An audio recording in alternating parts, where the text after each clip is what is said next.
Hi there, this is Emily Wicks, Communications and Community Relations Coordinator with the Marysville School District. In April of 2016, the Marysville School District put a bond on the April 26th special election ballot. The bond, which required a supermajority of 60% plus one to pass, was unsuccessful. The final vote was 50.53% in favor of the bond, with a total of 13,700 voters participating in the April election. This past September, the Marysville School District hosted 3 bond symposiums to better understand our community's perspectives on the bond and gather information about how the district is performing overall. For those of you who could not attend the symposium, I'd like to share what was presented to the group. In addition to the presentation you're about to see from me, attendees also heard from the Marysville School District's Director of Finance and Operations, Mike Sullivan. Mr. Sullivan provided an overview of school funding and what bond and levies are all about. Mr. Sullivan has also recorded his presentation, and I invite you to watch that as well, and that should also be on this webpage. What I'm about to present to you is what was shared with as many groups as possible prior to the April special election. So just remember that this is what was shared with the group and not what's being put forward today. I also want to note that there are no current plans to place anything on the ballot in the November or April or February. The purpose of the symposium was to gather feedback and share that feedback with our community and the school board, and then they would take action and make decisions going forward. Also, I'm sure you'll have questions as I go through my presentation. If so, please feel free to email or call me directly. And my information is available on the bottom of the website that this video is on. So without further ado, let's go ahead and get started. So the school district bond would have replaced our oldest school buildings and infrastructure. Many of you know, for instance, places like the Marysville Middle School have an electrical system that's just not up to par. Currently, a lot of our facility maintenance staff are looking on eBay to replace it, as there's it's an obsolete system that they don't sell parts for anymore. So what the bond would do is help schools like the Marysville Middle School replace it so that this infrastructure is where it needs to be. It would also invest in the future of our students and the Marysville communities. Quality community buildings contribute to a successful economy, and they raise property values, add to community pride, and become inviting for quality residents and businesses to come to Marysville. So it's kind of a cycle. The more that we invest in our community, the more others want to be here as well, and our property values grow and community pride builds up. I also like to use the theory of the broken window theory, actually.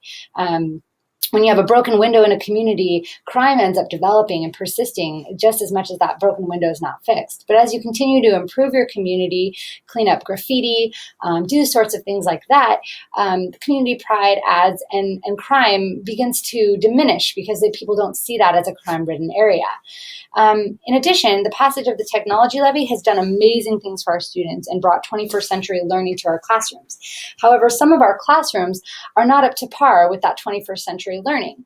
I like to talk about how a building in the 50s is built for education in the 50s. So things like having enough electrical outlets for your computers, that's an issue. And that's what some of our schools are facing, is that at the time, with books and shelving, that was where it was at. But today, we're learning things on the internet, and we're using our computers to access the information and access better, more current information than we've ever had before. So being able to update our schools will also just add to what we're doing in technology and really create an awesome place for these students to learn and grow in the 21st century. So there's 4 schools that were listed on the bond for school replacements. Liberty Elementary, which was built in 1951, Cascade Elementary, built in 1955, Marysville Middle School, built in 1960, and Marysville Pilchuck High School, which was built in 1970. Now, I just want to add quickly that with Marysville Pilchuck, we know that school has really good bones.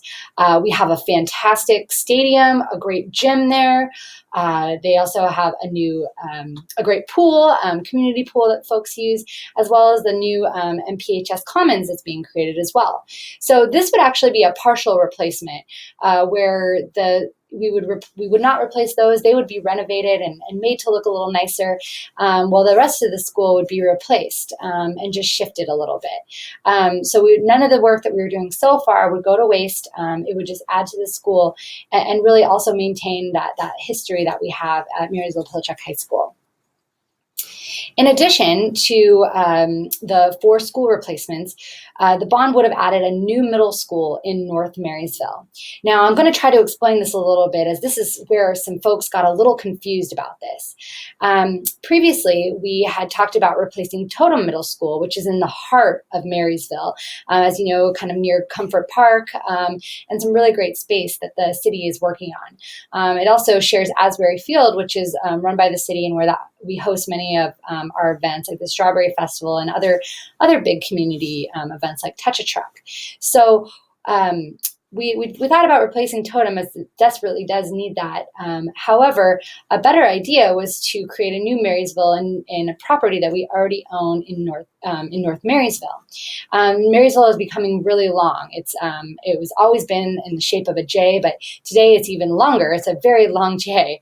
And so what that would do, basically, is the students that were currently going to Totem, once this school is done, would then move over to the Arts and Tech campus, which is located on our Tulalip campus on the west side of I-5. The Arts and Tech students would then move to Marysville-Pilchuck High School, and what that would maintain its name, maintain the organization that it is, and likely have its own space at Marysville-Pilchuck High School for those students who value that small learning community to maintain and grow and have their own school. So then the site of the new middle school in North Marysville would help serve our students that are living in North Marysville and are maybe on the east or west side of the freeway. What this does is allows a lot of our students who are spending a lot of time on the bus traveling to Totem to not be wasting 45 minutes or more on the bus. It would also save about $200,000 in transportation costs, as we're not having to transport kids from certain areas around the school, and we're able to move those students to a school that's closer to their area. So as for the site of Totem Middle School, that would be a conversation after the bond would have passed. So at that point, since it's such a great spot in the community for people to meet and grow, and just is really a center for the Marysville community, we would work with the city of Marysville, other groups as well, to figure out how we would bring that back to public use and what that looks like. So we would still own that property, and that's a discussion for another day, but there's so many opportunities available right there that we would have a big community input process with the city and with other important players as well. So another big thing that people had concerns about was Strawberry Field's athletic complex. Many people thought that we were going to build the schools on top of the existing soccer fields, but that's not true at all. Actually, the school would be near that area, but it would provide even more of a benefit for those who are using that complex, as they would have new fields and additional fields to utilize in their community. So that's one thing that folks thought about as well. In addition to the new schools and the new school construction, there would be district-wide facility improvements. This would include new heating and mechanical systems, updates to safety and security systems such as fire alarms and intercoms. I also like to think about if you've ever gone to the Marysville Middle School and listened to an intercom or a bell, it's very frightening. It's scary. So we'd be able to update that. It also includes structural upgrades such as school roof replacements. Cedar Crest is due for a new roof, as well as Pinewood and some other places. Upgrades to bus loading areas. Schools like Schultes, they have a really hard time with their bus loading area and having enough space for parents to park and staff to park and all of that. So it's definitely a system. So a lot of our schools would receive upgrades to bus loading areas. For more information on exactly what was included in that, you can look on this page, and you can click the button that has information on all the school updates, and it'll show you what was included in each one of those schools. In addition, it would eliminate a lot of portable classrooms. Portable classrooms are just not great, and when we're able to provide enough space for our students that we don't have to send them out to a portable and have them, having to leave to go to the restroom or walk in, between the campus and the actual between the school and the portable, it creates more safety and more an opportunity to watch the kids and make sure